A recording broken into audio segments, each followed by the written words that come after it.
Hyvä ilmastoministeri Multala. Ilmastoministerin pesti ei ole helpommasta päästä. On tehtävä ilmasto- ja ympäristöystävällisiä päätöksiä, jotka saattavat törmätä talouskehityksen vaatimusten kanssa. Kuitenkin hallituksessa on muita ministereitä, jotka hoitavat Suomen talouden kasvua. Se ei ole siis ilmastoministerin huoli. Hänen on ajettava mandaattinsa mukaisia asioita. Annoitte lausunnon Helsingin Sanomille 24.1.2025. Seuraavan lausunnon. Maailman ilmastoa ei pelasteta sillä, että Suomen hakkuut lopetettaisiin. Miksi sanoitte näin, kun hakkuiden vähentäminen on ainoa järkevä ja tehokas keino pelastaa Suomen nielut? Ne ovat tärkeä osa Suomen ilmastostrategiaa, ja jos ne menetetään, emmekä täytä LULUCF-sektorin päästötavoitetta, kansa joutuu maksamaan EUn Suomelle langettamat satojen miljoonien eurojen sakot. Maailmaa ei pelasteta millään muullakaan yksittäisellä teolla, mutta se ei ole mikään syy jättää ne tekemättä. Lauseessanne on tiedollinen ongelma. Kukaan ei ole ehdottanut, että kaikki hakkut pitäisi lopettaa. Siinä on myös syvällinen moraalinen ongelma.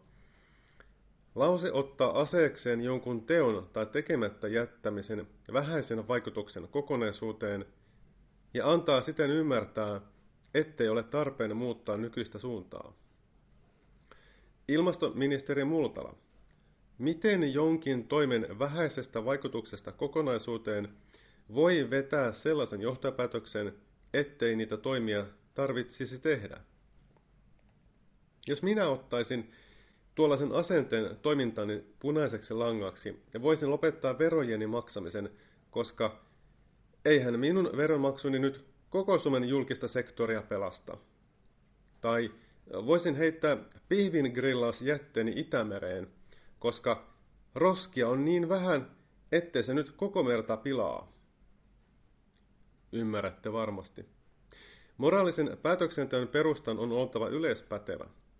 Valtion pienuus ei ole syy kiemurrella irti moraalisesta velvoitteesta. Jos olisi, kaikki muutkin maat voisivat tehdä niin. Lopulta tie katastrofeihin muuttuisi liukumäeksi. Laissa lukee, että Suomen pitäisi olla vuoteen 2035 mennessä hiilineutraali. Hallituksen ilmastotoimet eivät ole viemässä meitä siihen suuntaan.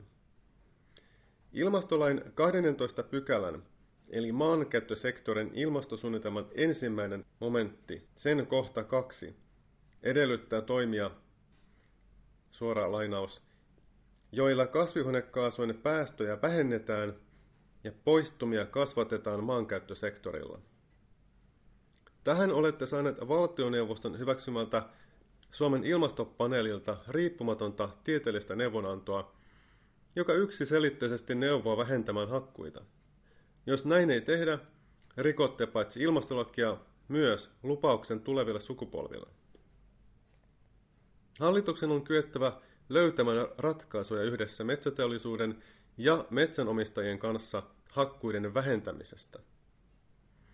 Kunnioittain Teemu Laulajainen, kansalaisaktiivi Raumalta. PS. Ihmisen aiheuttama ilmastonmuutos ei ole planeetan kohtalon kysymys, vaan ihmiskunnan kohtalon kysymys.